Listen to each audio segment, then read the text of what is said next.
Hello and welcome back to On the Brink. I'm Nick Carter. This is another episode of the mining mini-series, which keeps going and going. Today we're sitting down with Paul Prager, the CEO and co-founder of TeraWulf. TeraWulf is a Bitcoin miner focused on zero carbon energy. Paul explains what that means in the episode, and they're also focusing on vertical integration. They have two major facilities. One is based on hydropower in New York, and the other is co-located with a nuclear power plant in Pennsylvania. I believe that's the first of its kind in the Bitcoin mining space, which is fascinating to me to see the synergies between Bitcoin and nuclear developing already. We talk about that in the episode. Paul has a wealth of knowledge. He's a scion of the energy industry, having previously founded Beowulf. We talk about why miners should consider being vertically integrated and how there are risk factors that analysts that cover miners are just not seeing so far. We talk about why TeraWulf has committed to a sustainability strategy and what that entails. This is a fascinating episode. I'm really glad we were able to sit down. And by the way, before we get into the episode, a quick PSA for our listeners. The vast majority of the firms profiled on the mining mini-series are hiring for all kinds of roles. And some of them have reached out to me for assistance with that.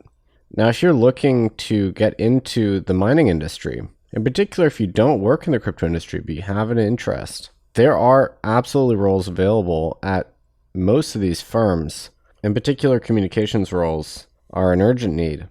If you'd like to be considered, shoot me an email to Nick, N-I-C, at nickcarter.info and include your favorite episode or the favorite thing that you've learned on the mining mini-series and attach your resume as well. Without further ado, let's dive right into it.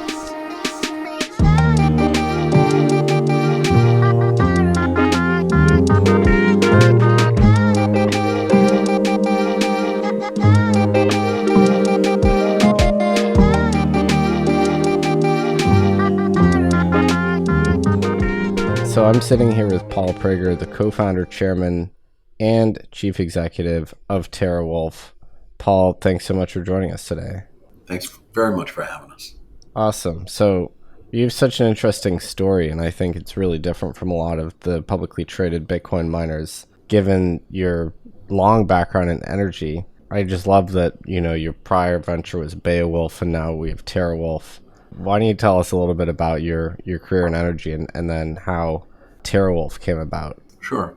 So I'm an Annapolis grad, and when I left the naval service, ended up at Salomon Brothers. I was a trader, did proprietary arbitrage, and I left to go purchase some marine assets, ran a shipping group for a little while, and I was in the process of trading coal around the world, Pakistan and India, when I got into the power space. I thought it was a good way to be vertical. And I've owned energy infrastructure now for, almost 30 years. I purchased Continental Energy from the old Montana Power Company. I then Centennial Energy from the old Montana Dakota Utilities. So I've been in power for a real long time, by the way, with the same team. And we have designed, built, operated, purchased out of distress, restructured, redeveloped, repowered, everything from coal to gas to hydro, wind, and solar. So, we ended up at Beowulf Energy. We had an asset in Montana, best available control technologies, fantastic coal plant, but it was coal. And we recognize the sea change here as a result of how fast renewable and sustainable projects were coming online. We were seeking a new life for that plant. And we ended up in a deal with Marathon, at the time Merrick Okamoto, who was present and an early adopter of Bitcoin. And he enabled us to design and build a Bitcoin mining facility for him on that site, and even operated for him for the longest time. We worked together to develop risk mitigation strategies. I think for a long period of time, Marathon was just a handful of employees, and we were the 200 other employees, in fact, through Beowulf. And that's how we got into the crypto business. Co-founder of TeraWulf, one of my best friends, our chief operating officer Nazir Khan, kept banging the table and saying, "Paul, this is the future for us. Energy's moving in this direction, and in fact, this is the way to store energy that the whole world's been trying to figure out for the last 100 years, and this is what we should be doing." And so we decided to form TeraWulf, and TeraWulf was going to be different than any other crypto miner on the basis of three things. The first one was our team. We've been together a very long time. I have 15 members of my leadership here that have been together at least 15 years, some as many as 25. So a seasoned management team that was seasoned in energy infrastructure, right? Because Bitcoin mining at its core is really energy infrastructure. The second big difference was going to be our ESG focus. I think ESG is a word a lot of people throw around. It's not an ideal for us. It's a practice. We were in the power space for, as I said, 25, 30 years, and we watched the evolution, both in terms of what is the definition of demand, and from high tension customers to a population, and use by a population, and also how quickly sustainables and renewables dominated the space and how they could be competitive from a price perspective. So we wanted TeraWulf to be about zero carbon, and that was going to be an important way that we could differentiate ourselves, both again, because it's the right thing to do, but also because we believe ultimately as the space institutionalizes, institutional investors want to see that as well. So that was going to be a key way that we would set ourselves apart. And the third way was vertical integration. I think there are a bunch of guys out there that, try and communicate that they're vertically integrated. I mean, we're really vertically integrated, and I think unique in the space. We like to control every element of risk in the chain, from, generating electricity to making Bitcoin. So vertical integration is essential for us because it reduces your operating costs, it helps you manage your capex, and it reduces risk, whether it's price risk or regulatory risk. So I think those were the three things that we defined as the reason to start TeraWulf, and here we are. So after such a long career in energy, what was it about Bitcoin mining specifically that just got you excited? Was it just the financial opportunity, or something about Bitcoin, like something ideological about Bitcoin itself? We were first introduced to Bitcoin through the economic opportunity. I was fascinated with it from the store of energy perspective. I mean, I've been energy my whole career, and everyone's always promising the battery that could come. But the reality is, in electricity, you take a locally resourced commodity and you turn it into electricity. And in Bitcoin manufacturing, you're taking a locally manufactured commodity and electricity that has, no real storage value. I mean, hydro has some storage value, but no real long-term storage value, and no real ability to transport it, because transmission's a whole nother story, needs a ton of investment, it's regulated return. And you can now take electricity and turn it into something that you can store, internationally. So I was fascinated by that. And I think, listen, you get a little bit older in life, you become more open to certain notions. I have taken the view, I'm short fiat and want to be long Bitcoin. I mean, I wouldn't say I'm a zealot, but I am a strong believer that it's the right thing to do. I also think Bitcoin, it sounds a little bit goofy. I think it's good. I think Bitcoin is good. And so that's where I'm at. Well, I should hope so. I'm glad you think that way. So, in terms of the actual business of mining Bitcoin, this is something I'm really curious about, because Bitcoin is such an interesting commodity in that it's so predictable in the supply dynamics, of course. The only thing that's, I guess, unpredictable is the hash rate in the aggregate and obviously the unit price. Um, so as you look ahead, I think yesterday we were actually halfway between the two halving periods. So we're right at the midpoint now. So I believe it's 2 years until the next halving, if I'm not getting that wrong. How much does that kind of factor into your decision making? The fact that there is a structural sort of decay in the issuance and sort of theoretically in the revenue opportunity for miners in the aggregate. Is that something that you actually plan around and think about? I think you have to think about it. Our strategy has always been energy infrastructure first, and doing it at scale.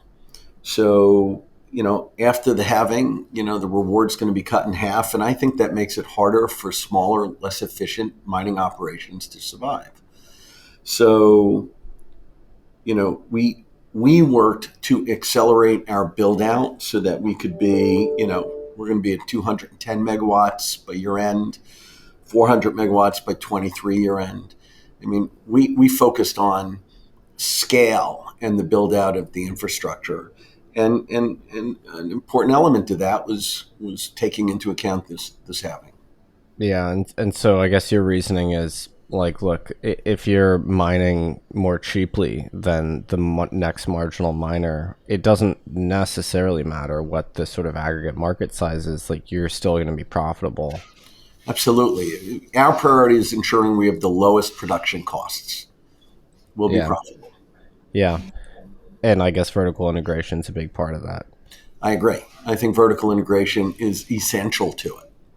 So, do you at all rely on any projections regarding fees? Because obviously, miner revenue is issuance plus fees. Right now, it's about 99% issuance and 1% fees. So, I fees think are it's the kind of inherent immaterial. value of Bitcoin. So the answer is yes. Yeah, because I always wondered about that because, you know, that's such an important component of long term miner revenue, but I never really hear miners talking about fees.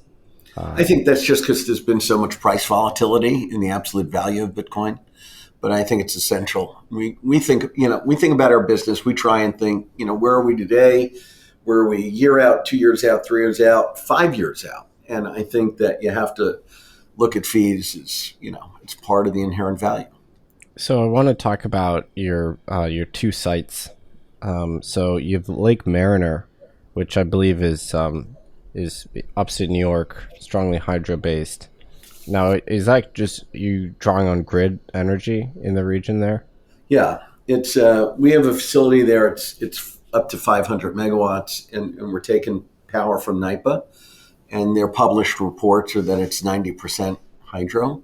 We're also redeveloping on site some solar to to add on there. In that region, is it a matter of there having been a big industrial capacity historically, which then left? That's a kind of something I've heard from other miners that are maybe in Quebec or New York that there used to be paper mills or something like that.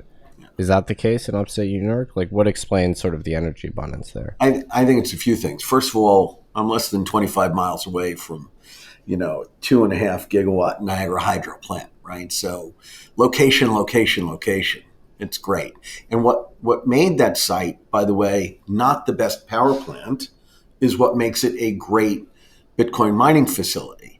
Because here was all this inexpensive power racing by to go south. And so as a power plant, you were dealing with congestion, and much more competitively priced power that was green. And here now we're the first stop on the way, if you will, for this great inexpensive resource of zero carbon power. I think the second part is, yeah, it was a big industrial area. I mean, I had the two last coal-fired power plants in the state of New York that we closed, worked with the state for years to do that, mitigated. It's terrible. We actually lost some employees, and we had employees, by the way, that were three generation, power plant employees at the same facility. We employed over 300 people, which was more than 10% of the population local town. We've hired a bunch of those employees back, by the way, and many we've hired sort of indirectly because they work in the union and they're rebuilding our site.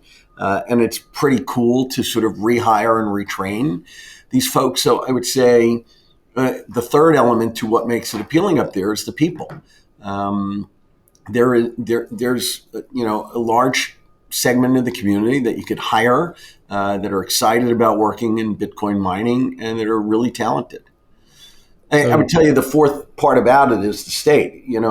Contrary to anything you may hear, New York State's been fantastic, and they have a thoughtful approach towards data centers and Bitcoin mining, and hence our partnership with the state with the contract coming from NIPA.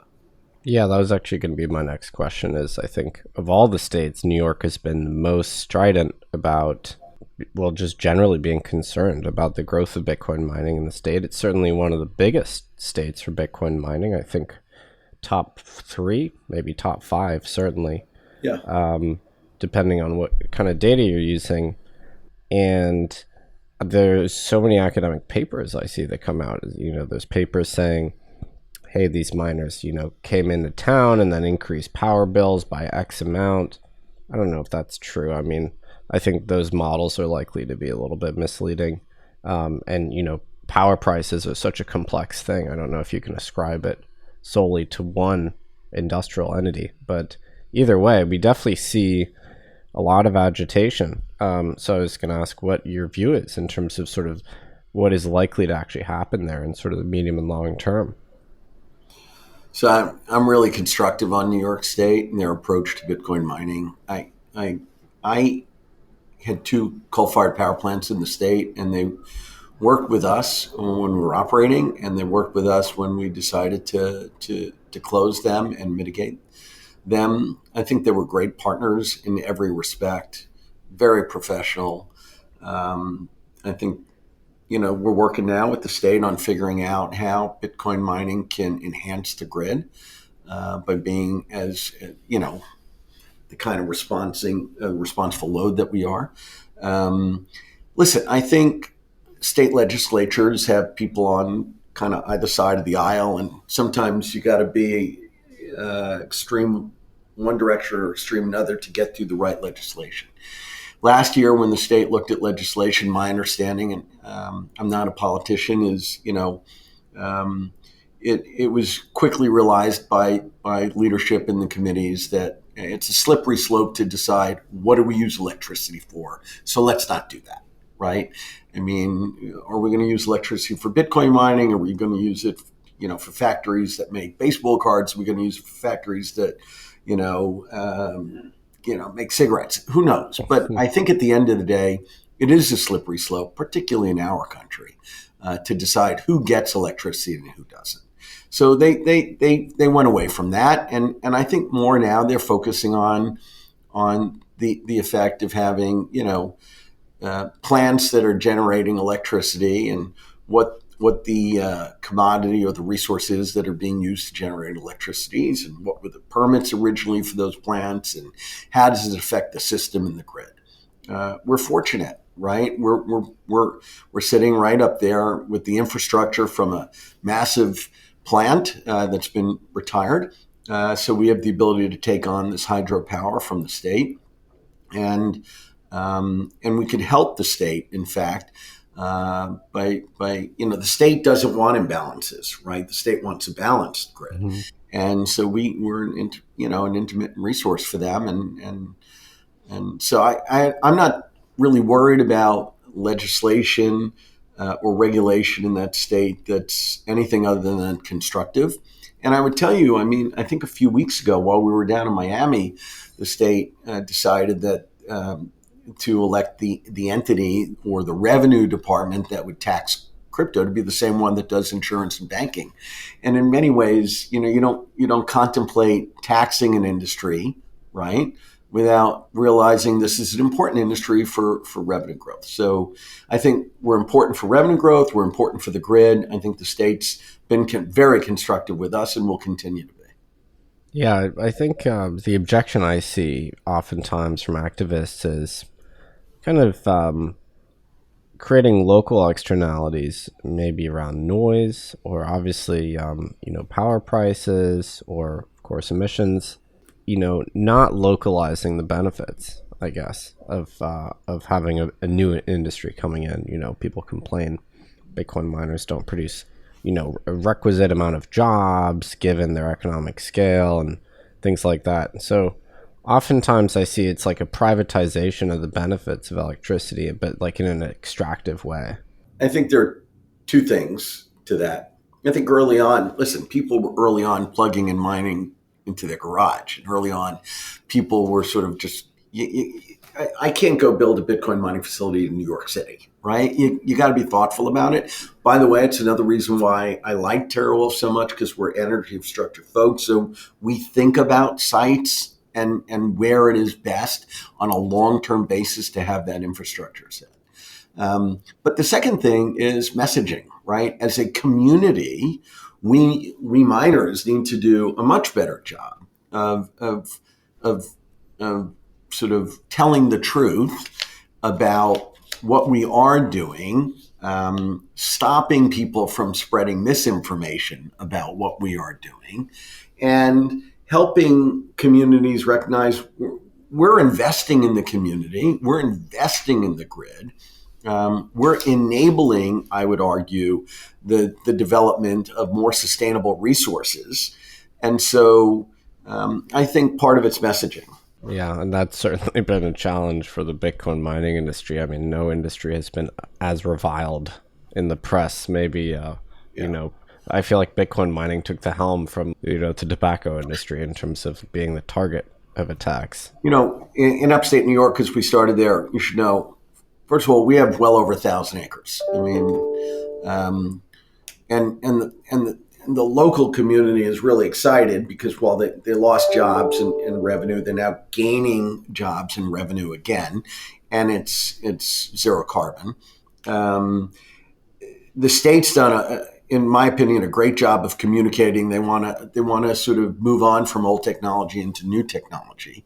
So the people that are sort of working on site, all of them feel a sort of sense of equity in the place. In terms of good stuff for the community beyond that, I would tell you, we're doing a joint venture with Bitmain where we're training veterans, and we're working with Blue Star Family to train veterans on how to operate in crypto mining world and repair miners. And so we're offering sort of a school and a JV with Bitmain. Another way to help the community have a better appreciation for what you're trying to do there. On our site, in fact, we have a 100-year-old museum for the county in upstate New York, which was, a great agricultural county. And then, except there was this big, massive coal plant there. And so we set them up with a museum there to also welcome the community to look to see what's going on, the evolution from agriculture to coal-fired plant to crypto mining with zero carbon. I think there's a lot in messaging here that's important. Yeah, I think there's an interesting historical symmetry. If I'm not mistaken, wasn't a hydro facility on Niagara the first industrial power plant in the U.S.? Yes. I believe that was the case.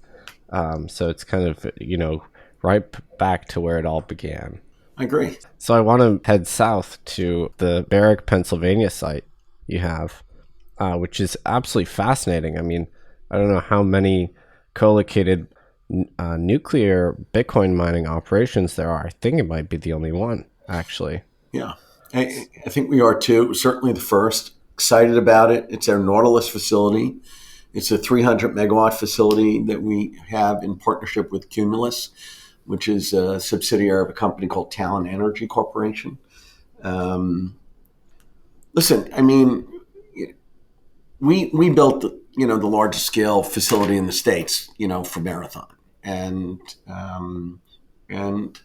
if you're a baseload facility, a big nuke, you need help to run in a negative pricing environment, right? And one of the greatest things they ever saw was the notion of Bitcoin mining facility and a data center. By the way, I think Cumulus has also invested separately in data centers. But baseload resources, those plants are designed for steady demand. And when you have crypto mining, which can operate 24/7, it makes us the perfect anchor tenant. So we knew the Talon guys for a long time. I think my chief strategic officer, Kerry Langlis, was probably at Goldman with the CEO, Alex Hernandez. I'm an Annapolis guy. I don't think there's a nuke in the country that's not run by, one of my classmates or alumni. I mean, it's a small community. I think next year, Miami, we should have a special stage that glows in the dark for, the nuclear Bitcoin miners. I think that would be really a lot of fun. But yeah, I mean, it's a great relationship, and it's an important relationship for nuclear power and for Bitcoin mining. Right. Yeah. So that was going to be what I was going to ask about. So very little time or consideration is given to the suitability of nuclear power for Bitcoin mining. People talk a lot about co-locating Bitcoin mining installations with wind plants or solar plants, and we hear a lot about that. We hear a lot about West Texas. We don't really hear about Bitcoin mining in sort of the Rust Belt or like these industrial areas in the heartland of America. Certainly don't hear about it for nuclear. So maybe just can you expand a bit on, why it makes sense? And you're not accounting for all the energy that's being produced by this plant. It's just a subset of its production, right? Sure. I mean, this is a 2.5 gigawatt plant, right? Listen, the sun doesn't always shine. The wind doesn't always blow. You don't always have Northwest Hydro runoff, right? But nukes are a guaranteed low-cost power source and at massive scale, right? So now you're giving them this resource that they could work around and manage around, and that can generate real, significant revenue, and again, store electricity value. And so I think, and by the way, there's zero carbon, right? And I believe the world's got to go to zero carbon, 100% zero carbon. I think that's where we're headed. And I think it'll happen far more quickly than anyone predicts. But it can't come soon enough. And so from my perspective, it was a natural. And it's, by the way, it's a great partnership. They have terrific people there, and we're very excited about lighting that facility up. So would you say that the existence of Bitcoin as an industrial load actually improves the prospects for nuclear, or is that an overreach? I think it does improve the prospects for nuclear. But, Biden came out last night. He talked about the commitment to nuclear. I mean, you can't have sustainable energy without nuclear energy, right? I mean, you need those massive spinning reserves to be able to bring on the smaller, hydro and solar and wind units. They are the fundamental definition of baseload electricity in our country, which makes our country great. The ability to walk into your office and flick on a switch and the light goes on, right? And so Bitcoin mining is enabling that. I think it will reduce some of the tension that these nukes have when there isn't that steady demand. I think Talon was brilliant to reach out and seek to form this partnership. And again, it's very constructive. We're learning a lot from them, and we hope we're teaching them a lot about the more entrepreneurial side of Bitcoin mining. Right. Yeah, I think it's something people don't realize about nuclear power is you can't really regulate it down. I mean, it's pretty much linear. It's sort of either on or it's off for maintenance. Right. And you can't curtail the generation at night when the grid doesn't need it as much. It's always running and at massive scale. So, Bitcoin mining and data centers, I think, but Bitcoin mining to a greater extent because they're really storing something that has got a liquid value. I mean, I think it's a great resource for a nuke. So in terms of sustainability, that's obviously a big part of your story. And I think, very authentically so. If you look at the two sites that you have, your 90% zero carbon energy that you mention on the website, does that, are you incorporating RECs or offsets into that figure? No, no. That's NICE's published reports. It's that they're giving us at least 90% green power. So no RECs incorporated. And by Gotcha. the way, I'm not a big fan of. I mean, RECs are good, but I think carbon neutrals. You know, I think it's smoke and mirrors, right? It's not what we're about. Um, you know, when my kids were little, they'd move food around the plate and tell me they finished their meal, and I was like, "No, you didn't." And that's the way I think about carbon neutral, right? I mean, it's not really additive, right? And I think the approach has to be about zero carbon, and it's the right thing to do. But I also think it makes you the lowest cost operator. I mean, think about running, you know, off of some gas or some intermittent resources. It's price and risk to you as an investor in one of those sort of ventures, right? Gas price volatility has not been easy to manage in here. I think you'll see a lot of folks when their PPAs come up, just go nuts when they see the new terms. But you're hedging it. You don't hedge for free. Hedging's a cost, Hmm. right? You're posting collateral to the grid, right? That's another cost. Uh, we will have regulation. There's no doubt about it. We should embrace it. We should embrace it as a community. But the low hanging fruit on regulation is going to be, hey, are you burning carbon? Yeah. So from my perspective, I'm about zero carbon, not about carbon neutral. And when people say, so you guys are carbon neutral, no, we're zero carbon. There's a big difference.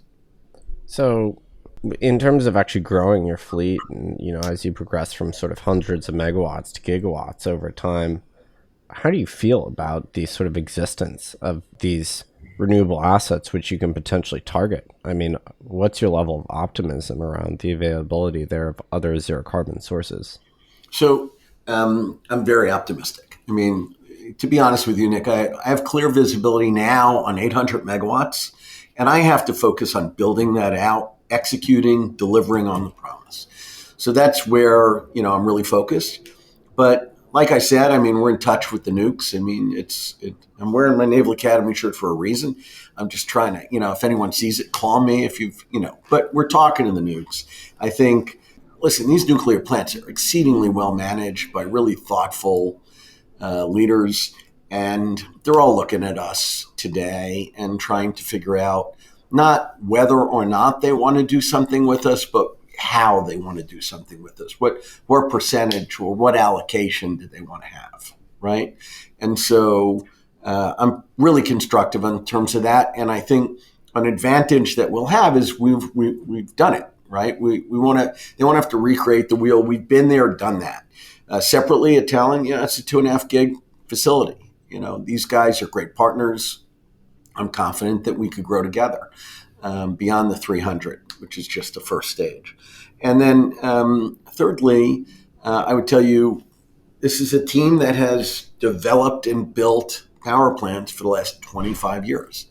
So we have a bunch of folks, men and women, that are out there looking for just those right opportunities on the back of the lessons we've learned.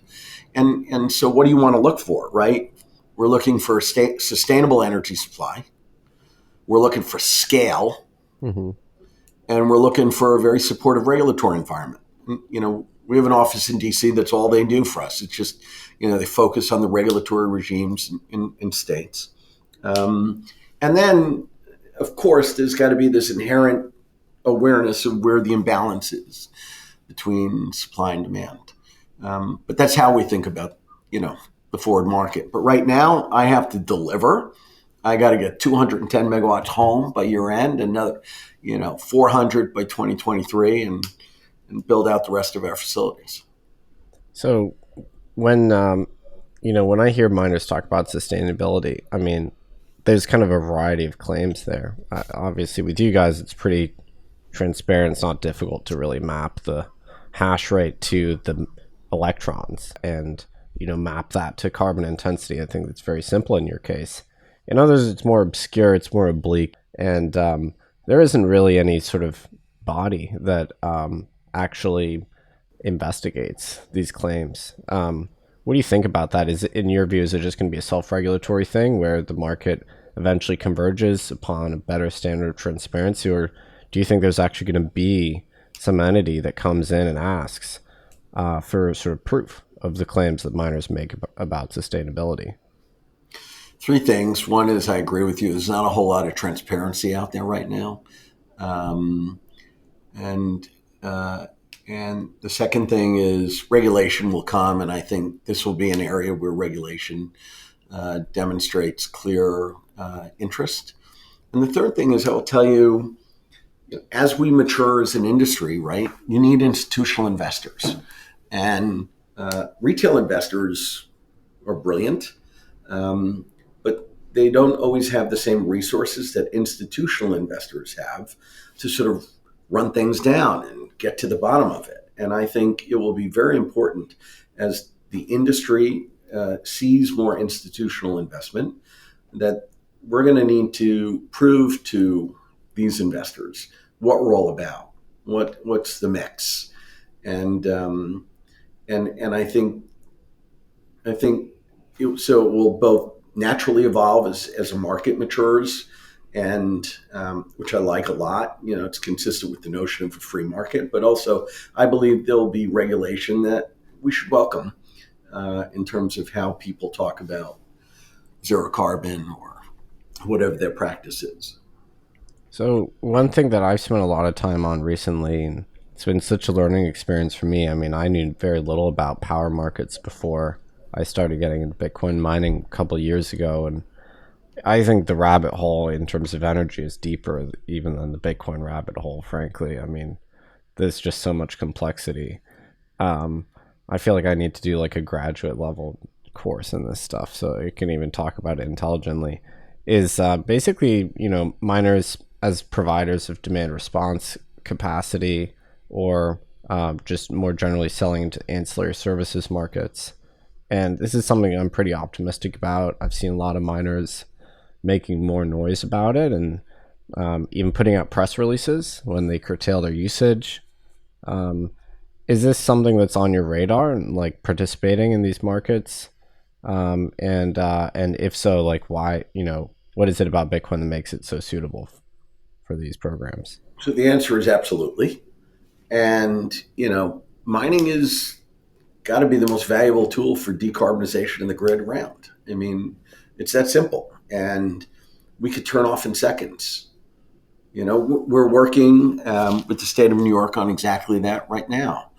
And I think it's essential you do it because it is the easiest way to demonstrate to the state and the community how enabling Bitcoin mining is to the grid, right? It will lead to reduced prices, better transmission. It's just great. So the answer is absolutely yes. And to your earlier point, about power rabbit hole, you're welcome to come to our office anytime and sit with us, and we'll go through PPAs with you. PPAs are not while miners are becoming a commodity. PPAs are customized things, Mm-hmm. and there's elements of risk in every line in a PPA. And I think as more institutions come to the space, more analysts will start studying what's the source of the electricity. Another good argument, by the way, for vertical integration, because in those PPAs, there's a lot of risk, and you don't realize what will trigger a draw on collateral, what will trigger an adjustment in electricity price, what will trigger a change in your fuel pass-through costs, what will trigger additional payments to the grid that are required because it froze last winter in Texas or something. So I think understanding power, understanding energy infrastructure, really digging in is the key to being the lowest cost, most reliable miner. So that story around demand response, I mean, I think it's very strong because basically miners are proving that they are not stressing the grid at a time of grid scarcity. And it's very direct. It's like if the grid operator asks us to curtail, yeah, we're off for a few minutes or hours maybe. Um, but I haven't really seen it covered much. Certainly not in the conversations. There is, for instance, there is that committee, the House Committee on Agriculture. It didn't really feature much in that hearing. So is that part of your dialogue that you have with policymakers? Are they generally aware of this, or is it still just not on their radar? No, again, in New York, they're certainly aware of it. In Pennsylvania, they're aware of it. Um, I think it's coming onto their radar, but they just had a lot of other stuff to get to first. And separately, there weren't, and there still aren't miners with real scale, because the more scale you have, the more enabling you could be to the grid, as opposed to, you have 20 megawatts or 40 megawatts. I mean, that's exciting, but when you're a grid operator, that's not where you're going to focus. So I think that's coming as a result of mining operations like ours that are achieving scale. So I want to be mindful of your time and get you out of here by 11. But maybe just before we go, I keep seeing energy firms getting involved with Bitcoin mining. Obviously, you're on the front lines of that too. We're seeing the oil and gas majors, engaging in mining with stranded gas. Certain renewable energy asset operators are looking at JVs in the Bitcoin mining space. It seems to me like there's a convergence happening. Curious to get your take in terms of what it's going to look like in 10 years. How active is just the energy sector going to be in terms of Bitcoin mining directly? Listen, I think vertical integration will win the day and zero carbon will win the day. Absolutely. I think that there are going to be winners and there are going to be, folks on the margins. And I think that there'll probably be a lot of consolidation as well. This is not any more about, competing just for capital. This is competing for plugs or the energy infrastructure. I think there'll be fewer larger providers, but I think that 100% will have to be about zero carbon. And if you're not about zero carbon, you won't win. Again, the way to think about it from my perspective, Nick, is, and I know it may be simplistic, is vertical integration means you manage your risk all along down the line, and as opposed to a host model. So I believe people will be vertically integrated. If you're doing the host model, you're going to a site. The site's hiring contractors to put in your transformers, your conduit, all that. The site host is going to a utility to get the electricity. Sometimes the utility is hiring like a third-party operator to, if you will, manage the site, right? There's a lot of price leakage because there are at least three, maybe four profit centers along the way that you got to take into effect. When you're vertically integrated, you're one, right? So it's a price issue. The second issue is it's a risk issue, right? You saw what happened to the Texas grid in the winter freeze, right? You're upstate New York. Your transformer goes out. It's minus 15 degrees. The wind's blowing in off the lake, right? If you're a host guy, right, who do you call? I mean, I guess you write the repair center of the site. They call the utility. They send out their team. There are a bunch of change orders. Maybe a few weeks from now, you get a phone call, right? Who do I call? I call Doug. In upstate New York, I call Doug. In Montana, I call Gary, right? Pennsylvania, I'm going to call Lindsay. And so it's a whole different approach to the business from a risk perspective. So I'm a big believer that the winners are going to be vertically integrated. And then from a zero carbon approach, I think you have to be zero carbon. I believe it is the only right thing to do. But separately, it reduces your risk of regulation effect or mitigates the risks of regulation effect. And you're the lowest cost guy. You're the lowest cost guy when you're zero carbon. So from my perspective, smaller, bigger, scaled, seasoned teams that understand vertical integration and zero carbon. Well, this has been fascinating. You have a wealth of knowledge on this. I'm really glad we get you on. I feel like we've talked to a lot of the renewable focus miners, and we've talked to I would say the other two vertically integrated miners, but we haven't talked to you, renewable and vertically integrated. So I'm glad we could get that, and really excited to see how you develop here. I mean, I personally think the Bitcoin nuclear nexus is so critical. I'm a big believer in nuclear as well. So appreciate the time today, Paul. Appreciate you coming on the show. Thank you so much for having me. And just before we go, where would you direct people to go in terms of following your work and following TeraWulf?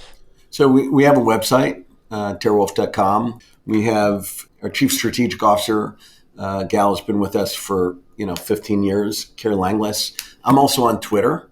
I don't know if I'm not nearly the magnetic personality Mike Saylor is, but I'm doing the best I can to keep people informed of how I feel about developments in the space. Awesome. Well, we'll certainly link to all those things. Thanks again. Really appreciate the time. Thank you. See you, Nick.